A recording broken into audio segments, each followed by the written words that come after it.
This is our final episode in our Halloween series for 2025. Yep. Had a little bit of a switch up with with the last episode there, but still a good topic, still a good game. Yeah, mouth washing. We just did not want to play Rebirth, or not Rebirth, Amnesia: The Bunker. We didn't want to play that. Yeah, it was jank. But so let's see. I guess we recorded since the last time we recorded, which I guess was last Friday or Thursday or something. Since then, the new Battlefield Battle Royale Red Set came out. I think Chuck and I played that. Yeah, we played it Tuesday, whenever that released. I think it's Yeah, that actually was really fun. it's really good. As like someone who plays Warzone a lot, or I used to, I haven't in a good while. It's just been like not in a good place, but this feels close to OG Warzone type. So See, really good. I wasn't a big fan of Warzone. Like I would play whenever you guys played, but I feel like this has that formula that I enjoy more because it's more Mhm. class based. So it's like it has Oh that yeah, that different feel to it. I love it, and I love how the streamers are jumping on this now.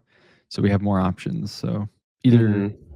Warzone's gonna die out, or they're gonna get they're gonna lock in and like start making the game actually good again. So either's fine with me because we have Red Sec to like compete with that. Yeah. So okay, We got Little Nightmares. Little Nightmares 3. Actually, did we even mention we're doing that today? We haven't mentioned that in Uh, this podcast. no, it's in the title though. So Well, we're going to be covering Little Nightmares 3. So, yeah, the third installment that is not by the original devs. mm, So, we have a lot of things to say about yeah. Little Nightmares 3 that we'll talk about. So okay, so I don't even what's the development studio name again? The So, original. their original studios, Tarsier Studios. It's Tarsier Studios. Okay, It's a Swedish game company. I'm not sure. Like, what was the reason? they sold the IP No. or what? So and I might be wrong on this, but from what I understand, the first two games, by the way, if you haven't heard our podcasts on those from years ago, go and listen to those because we like glaze them like crazy. We love the Little Nightmares games, but something happened. Okay, I'm reading about it Do you have it? now. Yeah. Okay. Supermassive Games, who created Little Nightmares 3, didn't take over Little Nightmares, but Bandai Namco hired them to develop the third game after Tarsier Studios, who was the original developers of the first two, was acquired by Embracer Group and no longer Mm. wanted to continue the IP. Embracer Group. That's surprising. I feel like they didn't want to continue the IP. I feel like there was so much more. Who is Embracer Group? Coffee Stain Group. But no, that's not it. Uh Game Company. So Supermassive owned Vest. Sorry, they're the publisher for the Swedish studio. Or Supermassive is a company under Bandai Namco. mm. So it's not the same. So what's Wait, the sequence of events? Embracer Group also they made Homefront. This is Oh the my gosh, Police. Homefront. That's so old. Epic Mickey. Lord of the Mm. Rings MMO. This is such a random. So wait, was Tarsier alone or Tarsier originally? was underneath. I think they were underneath Bandai Namco. And they made 1 and 2, Little Nightmares 1 and 2. Yeah, And I think they then also made the mobile game too. yeah, and then they left, right? And then They got bought by Embracer Group. okay, and they didn't want to continue the IP for Little Nightmares. Yeah, So then, I'm pretty sure they wanted to create something new, and Bandai Namco was like, "No, you got to keep developing this IP," mm, and so they probably left because of that. And then Supermassive developed Little Nightmares 3? Yes. Okay. Supermassive is the studio behind the anthology games, the Quarry, Yeah, we like which Supermassive. Supermassive is a good company. Yeah. So that's the context for Little Nightmares 3. So going into it, and I think we even covered this maybe last year when this whole thing went down. Um, going into this, there was like an expectation that it wouldn't be as good as the first two games, and we'll kind of get into that as we talk more about it. But I thought that was important for people to know. It's interesting. They felt that the story was complete and they didn't want to make more, Hmm. which is like I feel like Ben Namco's kind no. of pooping on their. Yeah. I don't. That's weird. I feel like it's not complete. Like I don't want to. I'm not going to spoil Little Nightmares 1 and 2 for people who haven't played it. M- But Maybe it's complete for the characters that we like, that we've like used to. I guess. yeah, I don't know. yeah. I don't know. I kind of wish. I want more. Like I want more of that story. I'm surprised that they thought it was like concluded. Well, I watched a pretty long video today of someone covering like the entire series, like a retrospective of it. Hmm. It counted like the first two games, the mobile game, and the comics that are currently being released, and the comics that Oh. have been released. So that like it gives context to like stuff that happens, like how six even got to the maw, or like Hmm. in comics Well, that was the game, right? that wasn't in the game. Oh no, the mobile game was before. Well, yeah, the mobile game was before everything, right? Yeah, that was Yeah. the first thing. Um, Do the comics talk about what happens after all, like the first two? yeah, and it also talks about there's like a comic series that's going on right now. I forgot the name of it was, but it deals with the real world. So, okay, so this is kind of confusing. So there's like a real world, and then there's nowhere, and nowhere is where all the Little Nightmares games take place, and Oh. that comes into play with three, with some of the characters and some of the villains that you meet. Hmm. That's really Um, interesting, actually. I didn't even know that. I don't know if it's considered spoilery, Is but that canon, like the comics? yeah, it is canon.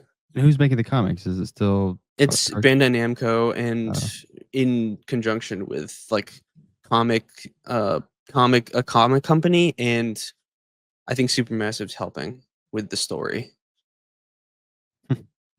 So it's official. yeah. All right. Well, as a general, so that's a lot of context for people listening, but for like a general overview of like a non-spoiler story overview, you play as well. You actually play as two characters. You can play as one or two characters. The game is actually co-op. Um, and your kids, and I don't know. You're in this messed up world. I guess I don't. Well, you first get pulled into the world through a mirror, which mirrors are like a big part of the Little Nightmares series, because like mirrors are used for a ton of different things. Like if you know anything about the first game, at the kind of the end of the game, use a mirror. And there's some mirrors in the second game too. I forgot what they were implemented, but in the third game, you basically teleport through mirrors, Mm, which is very. There's a lot of mirrors, a lot of reflection yeah. in the Little Nightmares games. That goes into the whole like background of nowhere, which is the place it takes place. In this specific game, takes place in a place called the Spiral within nowhere. Like the first game took place in the Maw. The second game took place. City, Um, right? yeah, but there's a specific name for it. Hmm. It probably is. Let's see. Locations: the Maw, and then the Pale City. That's where the second game takes place, and then the Mm. third game takes place in the spiral. And apparently they show a map in the game of nowhere. Um, looks like it's pretty big. Do you have that? I Wait, map of nowhere. there's a link if you go to the nowhere section link Oh that I yeah, I posted. see it. Um, Oh, cool. Okay. Um, that's interesting. So let's see. Yeah, I mean that's like a general. I mean they throw you into the game without explaining anything really. So it is co-op, which we'll get to, and when we get to like the gameplay part. But the that's like a big gameplay. change. Yeah, the second. What's interesting is the first game. All right, the first game was single player. The second game was it was a single player as well, but then you had like an AI character with Companion, you. yeah. Yeah. And then so this game's full co-op, which I mean, we'll talk about it later, but yeah. Which, So I thought this was they didn't wanna go co-op because of, they just thought that single player would be better, but Reanimal, which is the game that, Tarsier Studios, the original creators, this is the game that they wanted to create. That game's also fully co-op, so it's not because of the studio wanting to just do single player, mm, which is kind of interesting, actually. yeah. So the protagonists, so we have in the game. There's two. There's Lo, which is I guess you could say the main character, right? Like the main protagonist. Yeah, technically, yeah. He's the boy, and he has a bow and arrow. And then there's a girl, and her name is Alone. She's the one with the wrench. And so those are the two kids that are the protagonists of the game. And, with the gameplay aspect of it, in terms of the bow and the wrench, you actually have to work together to complete certain puzzles. Hmm. So, I mean, let's say there's like a giant, wooden crate that's being held up by a rope, and you need to break something first before you can like get access to be able to shoot the rope. So Alone needs to go and break something with the wrench so that Lo can like shoot the bow, like to shoot the rope with the bow. Or it's Yeah. puzzles like that, like very simple stuff, Yeah. They integrated the yeah, they integrated that. There's also a little bit more combat in the game. Um which is not necessarily a good thing. So, yeah. Oh, okay, so what do you think? Do you think this is Joe, do you think this is spoiler or no? uh, well, I mean, we're not specifically talking about the third game. We're just talking about the Sure. lore of the world. Yeah. So when we mentioned the world of nowhere before, um, the children are the only ones that can kind of make their way into this world, and we can get more into that like later in the spoilers. But um, basically, it's really really difficult for adults to get in. It's almost like an alternate reality, That is really interesting. which is I very like to interesting. I don't know. I actually never even knew that, and yeah, I'd like to get more into that into the spoiler section because I think that actually plays a lot into like what happens and all the theories and stuff. This is the first game that really like takes that and implements that into the or it sheds more light on that. Not not that it like it was in the previous games, it just wasn't explicitly stated. Hmm. That's really interesting. I'm like recalling the story now. Anyway, so there are four. So the game is kind of broken up into. I mean, basically, it's four main sections. 4 chapters, basically. Yeah. What's weird is like when I compare this to Little Nightmares 1 and 2, I don't really remember it being broken up into like such clear divided sections. And I guess it's It kind of like, was. was I it don't the first okay, game? so the first game was cut into sections with each of the main, like, monsters that you have to Mm, try to get around.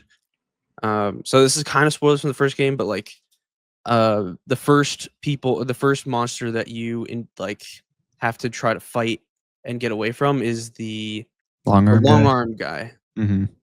The second one are the chefs. The third Mm, are the residents, and the fourth is the lady. yeah. And then in the second game, you start off trying to get away from the hunter. Then it's the school teacher. Then it's the hat man, and Oh, then yeah.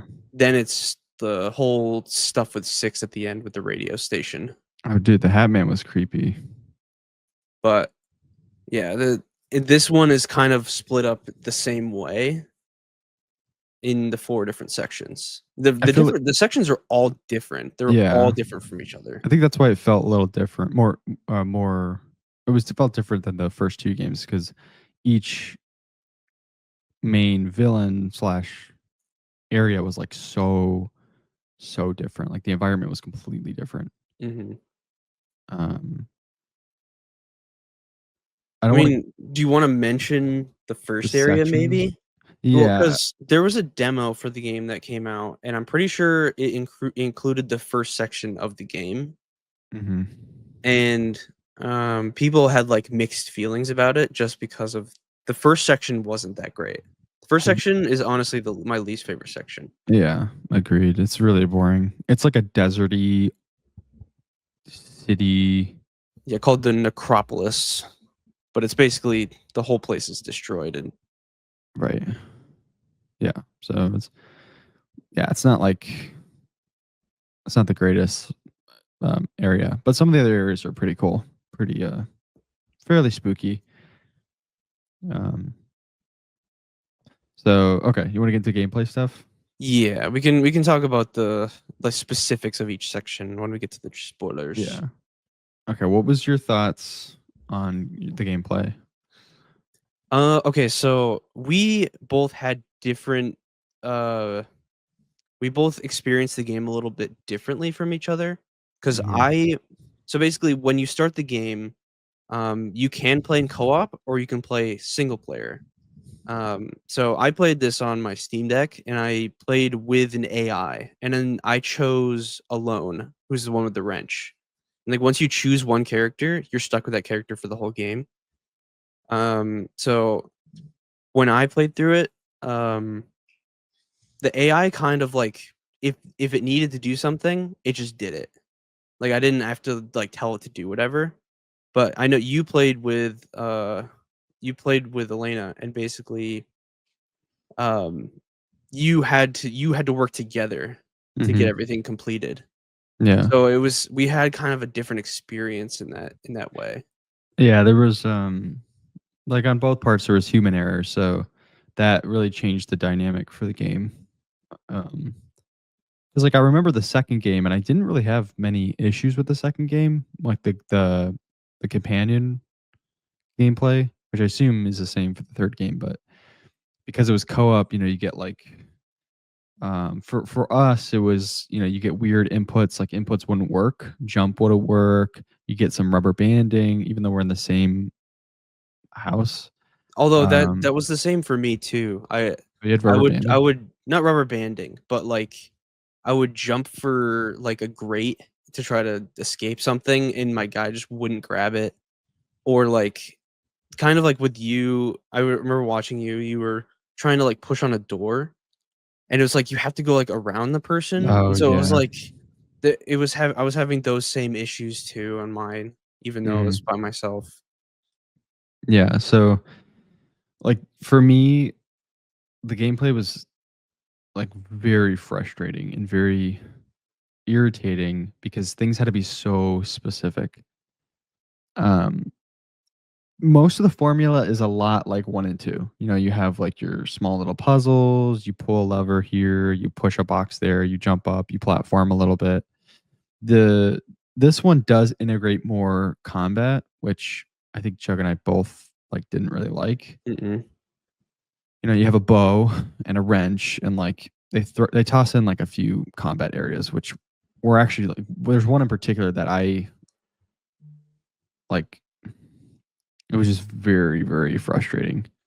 Yeah, it's So times where, like, you the the trial and error that you need to have in this game is ridiculous. Like, in mhm. the first couple, you maybe have to redo a running chase sequence once or twice maximum. Like, and most of the time, you could just go through it and not even mess up. In this one, I don't know how many times I messed up on pretty much every chase sequence and fight thing that Yeah, happened, and it was just not polished.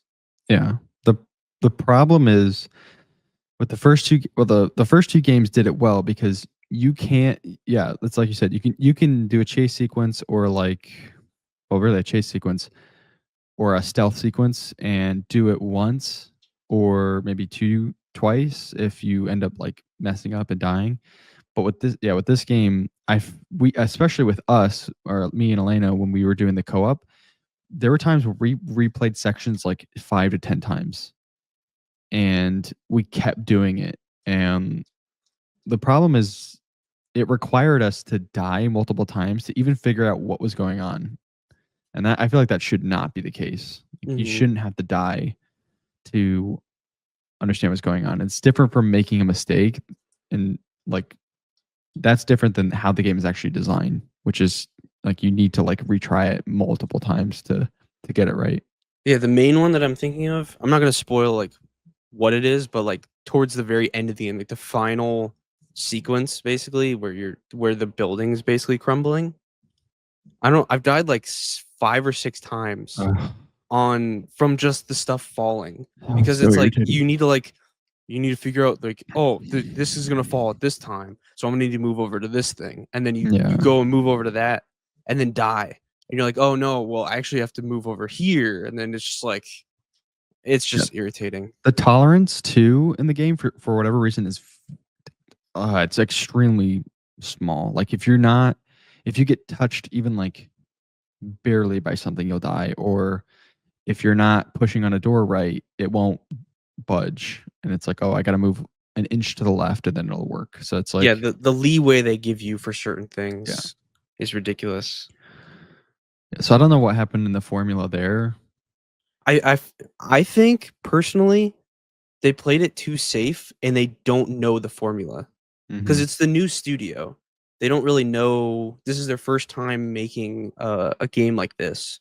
Because all the other games they had to do are, like, it the time sequences are up to you in terms of, like, the anthology games. mhm. You know what I'm talking about? Like, Yeah, but the actual timing of the running of things and the preciseness you need, it's just I feel like they didn't understand it.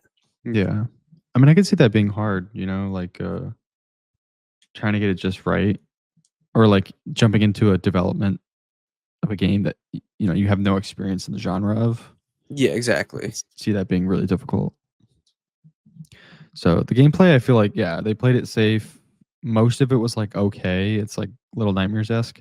There was only, like, Um, one, sequence that was like, "Oh, this is kinda cool," yeah, I know what you're talking about. and that was, like, in the 4th area. It was really unique, yeah. Yeah, but that was, But like, the only thing I've noticed that was, like, unique in the entire game. yeah. Even, like, the umbrella that you get in the beginning, like, you probably even forgot Mm. about it. Yeah, I did forget It's about it, like, actually. you use it, like, 3 times, and Yeah. then, uh, flashlights that you get in I another barely use one. the flashlights. Yeah, it was I they don't they yeah. it's weird. Yeah, it's strange. I feel like they tried new things, but, like, none of them really stuck, and then they didn't really dedicate it to those, like, it was just kinda tossed in, and then they just resulted back to, like, the Little Nightmares formula, but n I feel like not even in the greatest way. I wonder if they actually, like, reached out to Tarsier Studios and, like, asked them about stuff. I wonder if Mm. they did that, would it make the game better?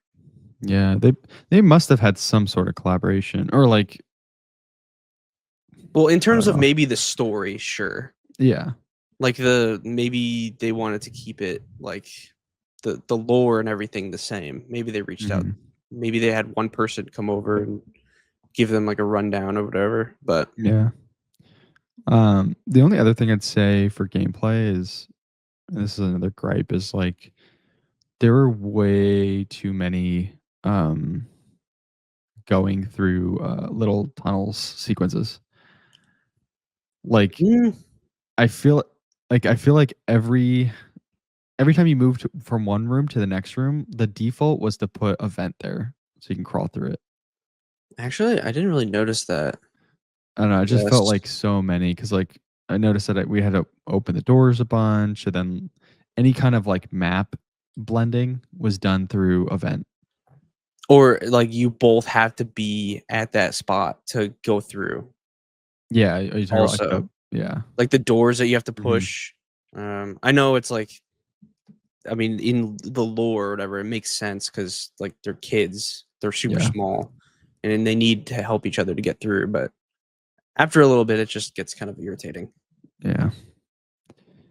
Trial and error. Okay, so before we get into the spoiler stuff, um, I guess like what would you say worked, and then we can go into like what didn't work for this game. Honestly, after watching a video, I think I watched a video like when after I beat it, and then watching a video now where it covers like all of it. It fits into the lore really well. Mm, I think the lore wise and like story wise, I really like it. Um, and then there were a few like the each of like the last three sections, especially the third section. I really liked. yeah. I don't know. I liked that the designs of everything were really Yeah. good. Yeah, I think the lore and the story, even though I don't know like the full lore because I didn't finish the video, I think that yeah that worked. I think the some aspects of the gameplay worked, like the some of the more unique puzzles and things like that, which were rare, but that worked. Um, and then what didn't work was honestly the co-op gameplay, the combat, and just like the Pacing, I think, yeah is like pacing. because a mixture of that, like 1 second you're chasing, and then like Yeah. 5 minutes later, combat sequence. Hmm. Then 5 minutes later, another chase sequence. And it is just like constant over and over and over again. And then really long stealth sequence where you need to like redo it 15 times to figure out what you need to do. Yeah. Like pacing. Pacing is huge Hmm. in this game, and it just did not work. And it's a short game too. You know, Yeah, it's put like that at 3 hours. the bottom. Yeah, 3 to 4 hours. I think it took me 3 hours to beat, Yeah. which uh I paid $40 for it, and I do Oh not. yeah, it's expensive. It's really expensive. I don't honestly. I don't think it's worth 40. Yeah. I don't even think it's worth 20 to be honest. Really? I would have paid 10 or 15 for it, Yeah. I and think I I would would have have felt paid fine. 20 maybe because the first game was 20, maybe 30. I don't know. Maybe 30, but Because okay, so the games got progressively more expensive. So the Little Nightmares 1 was 20, Little Nightmares 2 was 30, and Little Nightmares 3 is 40. mm, So like each game went up $10. So yeah. maybe I would have been fine with them keeping it at the $30 mark. I just feel like Yeah. 40 is too much. It's a lot, yeah. Yeah. So like non-spoiler wise, I mean if you're like a huge fan of the Little Nightmares games, I think it's worth Let me try to wait for a sale if you can. it's not worth $40, like to be honest, because like we're huge Little Nightmares fans. It's just not worth $40. That's yeah. I don't know. If it's on sale, yeah. Um, Maybe or you can try to get like a bundle with all 3 games in it mhm, for like 50 or something. That would be imagine that. They that'd come be out with like a good. bundle where it's like 50 or 60 Yeah. bucks and has all 3 games in it. That would be a good pricing. I feel like with Oh, this game uh sorry, what? I was gonna say, one thing we didn't mention is it has a friend pass. Oh, yeah, So true. basically, like if you want to play with a friend, all you have to do is just download the friend pass. One person buys the game, and then that person who owns it invites them to a lobby, and then they're able to play through the whole game for free. So technically, like 1 or 2 people can purchase the game for 20. Like you buy it for 40, and then you both pay 20, and then you can enjoy the game that way. But obviously, Mhm. one person will own it. But if you want to enjoy it that way, you can get it cheaper and then play it with a friend. Yeah. Um, yeah, I mean, I feel like for people who maybe don't have someone to play with, or you don't wanna spend $40, this is like one of the titles that you can probably just watch a lore video on and get, like, most of the benefit of it. Yeah, the best part of it is the lore. So Alright, spoilers. Spoiler warning. yeah, spoiler warning. We're gonna be spoiling the whole game. So, eh, I'm really curious about this children get taken from the real world and sent to nowhere. Like, what is that? Because I didn't even know that. Okay, so um the comic that has to deal with that is there's like a detective. In the real world, like children are basically going missing all over the place. And there's like the institute, like the real life institute, which the doll in the fourth section showed the real institute. Um but basically like the people are trying to get to nowhere like adults are because their children are basically going missing, so they're trying to find ways in. But basically the children can go in because their minds are, I think, clearer because they don't have as much baggage like as an adult has. And Right. so the lore behind like there's the visitors who are like the kids, then there's the residents who a lot of people think, this is not explicitly stated, but the residents, so like the big fat people from the first game, like all the adults are grown up visitors. So Mm. basically the ferryman, which who was the person who took 6 to the maw, is the guy that goes between the worlds and brings the kids in and basically kidnaps them. Hmm. Um, it's very, very different. So it's almost like like Stranger Things, like the Upside Down. Basically, yeah. Except it's not an exact copy. It's And like it's its own world. and the humans in the real world, are they also crazy or no? No, they're normal. They're regular people. Oh, and Um, these interesting. so there was like one of the comics has to deal with this girl that was in the real institute, and the doctor had lost his, I think, daughter to nowhere. Like his daughter went missing, and they somehow, I don't know how they heard about nowhere, but basically his daughter went missing, and this little girl in the institute kept going back and forth. She kept like disappearing and then reappearing. And basically, the doctor like thought that she was like going back and forth to nowhere, and the little girl would tell her or tell the doctor about this other world that she was going to. Hmm. And basically, like adults just can't go like a kid can. And so this guy was using this girl to find ways to get into nowhere. And some people think that this doctor is the hypnotist in the institute section. So like the finale guy, the guy with the long arms and legs. Mhm. Some people think that that doctor was he found a way in somehow and uh like was basically in the institute trying to find his daughter, which is very it's cool. Hmm. Why was he attacking us? Because he goes crazy. Oh. Anybody that's in there, the longer you spend, um, your mind gets wiped basically. Like Huh. you'll actually start losing memories. So that's why the adults are kind of just brain dead creatures because they eventually like lost their will to live basically. And Hmm. they're just doing whatever the overseers tell them to What do. about the lady from the first game? Well, the lore behind the like each person that owns the different areas, they have powers and the residents don't. Mm. And so that's how they don't go crazy. If their bodies change like physically, but their minds don't go crazy Hmm. just because they get these abilities. Interesting. That's really cool. I didn't even know that. It makes me want to get the comics. Yeah, you should watch a video on it. It's really cool.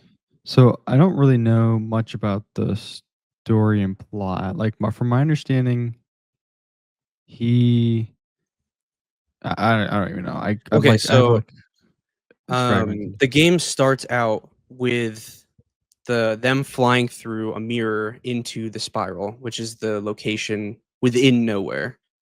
Um, and basically, the kid you play as, Lo, he was in all those places, basically, like in the real world, kind of. Mm, Like he was in the institute. He was like he probably was like made to work in the factory where they make the candy in the real world. hmm, They So I guess it kind of isn't an exact copy, but, um, I know it's kinda hard to explain. It's like, uh, Alone is so basically the big spoiler for the game is that Alone disappears at the end and Lo finally escapes nowhere. So he goes to the real world, but Alone cannot go with him because she is either an imaginary person that he was like that wasn't there the whole time, or she could only exist in nowhere because of mm, his imagination, if that makes sense. mm. Yeah. Because like, things will happen because in nowhere because of people's thought process. Like the lady from the first game, um, she always had an issue with, like, the way she looked, Mhm. and she always thought she was ugly. So over time, she got ugly because she was thinking that. Oh. So basically, like people's minds and perceptions of stuff influence other people and themselves. Hmm. Yeah, that's interesting. So he imagined her. And then she basically became alive. Like he it was that's she was the doll, basically. Mm. She was the doll, and then he imagined her to be real, like an imaginary friend, and then she became real once That's he entered nowhere. that's why she was hesitant to go with him to the real world. Uh, she was hesitant because, not to the real world. She was hesitant to go into a mirror because it took longer for her to get through the mirrors as she progressed. So Mm. she was afraid that she wouldn't be able to go through. If that makes sense. Yeah. Hmm. Do you wanna go through the different monsters? Yeah, What we thought about them? yeah. So the first one, we kind of talked about the area, which was the necropolis. It's the monster baby. Honestly, it's the weakest one out of all of them. Yeah. It's a giant baby doll that turns people into stone. That's literally it. Yeah. Not it wasn't scary at all, and it wasn't, like, annoying, but it was just, I was just like, just there, okay, just a this big is this. baby. I guess it's a giant baby. Yeah. And Funny. I don't even know, like, was there a lore to the baby? Like, how did the baby get there? Well, there's lore to the location. So basically, there were like some people that were they were basically worshiping the eye. So like the eye is another thing that is like the overseeing eye. So some people think that there's like one person ruling over nowhere, and that's what the eye is. Mm. And then like each of the different areas have a person that looks over them, kind of like the lady from the Maw or the tall suit guy, the hat guy from 2. Mhm. And the eyeball gives these people the powers. And they're in the area, what is it? There were a bunch of people that looked like they were having some sort of ritual with, like, the giant eyeball written on the ground, but everybody was, like, kind of in a circle, and they were all turned into stone. Mm. Almost like the eyeball guy didn't care, and so he sent the baby to basically destroy the city Hmm. for a weird reason. Maybe they were, like, not being maybe they were, like, trying to go against him or something? I don't know. Hmm. There's not exact lore behind it. Interesting. So the second character was um the supervisor or the candy factory lady. From what I understand, she's kind of like the manager of the candy factory, which is the second location in the game. Um she's kind of like a bug hybrid, right? She's got like a She has 6 legs. She's like a spider type of yeah. thing, She was pretty and, creepy. apparently she was trying to, like, look more human to other people, and there was lore behind, there was, like, a room where she, like, sewed Mm, legs, and there was, like, a ton of them, yeah, I and saw that. almost like because like, halfway through, she pops off her legs and starts walking around like a spider, Yeah. so people are like, "Oh, she's probably just like that because she thought herself to be that and then, like, looked less human, so she just created legs for herself or something." Mm, Really weird. yeah. And then She's also in the candy factory, there were the fat guys that were being used to create the candy. oh, it was what was the candy made out of? The candy was made out of some sort of meat substance. Like, Yeah. you were right. It's like a Um, human or something. 'Cause the one of Or the first guys that you see, he's, like, pulling a lever up and down. He's actually moving this, like, weird meat liquid through the mm, machines, turning them into the candy. yeah. So maybe it's a residence made out of the residence, the candy. Yeah, it's people just eat each other. Yeah. They're just crazy. Yeah, I think there's not really much for the candy factory, but then there's the next area, which is the 3rd area, it's the carnival. Um, I I thought this was the coolest area of them all because it's like Mhm. this it's a literal flying carnival up in the Yeah, it's sky. cool. And the monsters there were 2 of them. It was Kin and Minikin. So basically there was like a tall man and he had a puppet that is also alive. Um, and the puppet also eats people. So, like, in one of the sequences, the guy walks in and starts cutting up a body, like a human body, and then feeds it to the little puppet, the Minikin, which is actually it's messed up, but, Yeah. the carnival is cool 'cause they didn't actually eat the kids. They actually they used the kids for, uh, what is it? Entertainment. Entertainment. Yeah.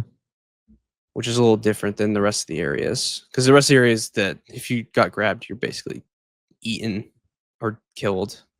Mm. Yeah, the carnival is cool. The last area was the institution, and this monster was the hypnotist. Kinda talked about that a little earlier. So this guy is, I guess, implied to be the guy from the real world that got into Yeah, the from the nowhere. comics, yeah. But Um, the comic series aren't done yet, so nobody knows, like, because they come out every month, I think. yeah. So The institution was probably one of the it's probably the second coolest area only because that mechanic we were talking about earlier before the spoiler section was you get this doll and it like the reveals doll is alone. The doll is a doll of alone. yeah. I don't know if you noticed that, but Yeah, from the real world, right? yeah. Yeah, it like reveals certain portions of the real world and then you kind of utilize it to unlock certain areas or it's kind of cool. It's like a split reality type thing. You don't really So, use it for that much, but I thought it was the coolest thing in the yeah. game, probably. Yeah. Um, okay, so ending wise, I mean, I thought it was a pretty good ending. I'm still kind of confused. I mean, I get it. I guess I need to watch like a full lore video, but basically, Well, Low, even a full lore video won't really explain right? exactly, but Low, the main character gets to the final mirror, goes through it, and he goes to the real world while, um, uh, what's her name? Alone. alone.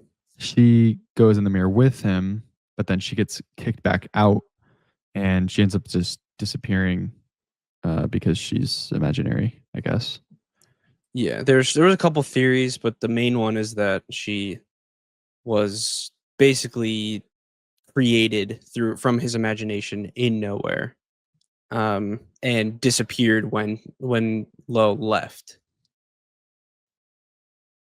So the institution in his while he's dreaming and he wakes up, the institution is real world. He's in that institution in the real world. When he gets out, he's in like a random house in the real world. Okay. It's not actually the institution. I don't know where that even led him, because there's gonna be I think 2 more chapters added as DLC next year. Hmm. So that's gonna explain or go into more detail of, people think that the DLC that's gonna be coming out is gonna be covering him going back into nowhere, finding a mirror to try to get uh Alone out Mm. somehow, which he could technically do because anything is really possible in nowhere. Or it could be just like him going through the real world, but just don't know how. That might be kind of boring, to be honest. Yeah, because it's not. There's no monsters there, right? Yeah, Mm. I just don't know exactly what they're gonna do. Yeah. Like, because the DLCs are called the Secrets of the Spiral. So Mm. obviously they probably go back in, but like for what reason though? Yeah. Well, that'd be interesting. I'd like to see what happens. I mean, Alone literally disappeared, but it's probably because he wasn't in nowhere anymore. Yeah, Does he dream? So in during the game, when you go from section to section to section, it kind of shows you him in bed in the institution. Does he dream and then ends up in nowhere, and then he goes back and then dreams again and then ends up in nowhere? that's what people also think too, because of the comics with what is it, the girl in the institute literally disappearing and reappearing or Mm. disappearing at night, reappearing in the day. And like apparently as that progressed, she stayed in nowhere for longer periods of time as time progressed. Hmm. Um, but I don't know if it's the same situation with Low. I'm assuming it is, but Yeah. Huh. All right. Well, that's pretty much everything that we have. I think it was decent. Like I'd say the game is like okay. it's not worth $40. That's for No. sure. It's not as good as the first two games. I just hope with the DLCs and as they continue to grow out the story, they kind of learn and recognize what made the first two games really good and replicate Yeah. that. I So, just hope that Reanimal, which they do have a demo of. I just hope that's like a longer game, because it's yeah, really the demo I played of Reanimal was really fun. So yeah. I see KZ in the chat. I think he literally hopped in and said "woo" at the beginning. There you go. But yeah, I think that's gonna be it for this episode. Yeah, it for our Halloween series. Yes. Well. I think what next week you want to do Battlefield? We can cover that. Yeah, probably. It'd be a good one to cover. And Yeah, we'll probably do yeah, that then. a bunch of stuff. So, all right. See you later. Bye, everyone.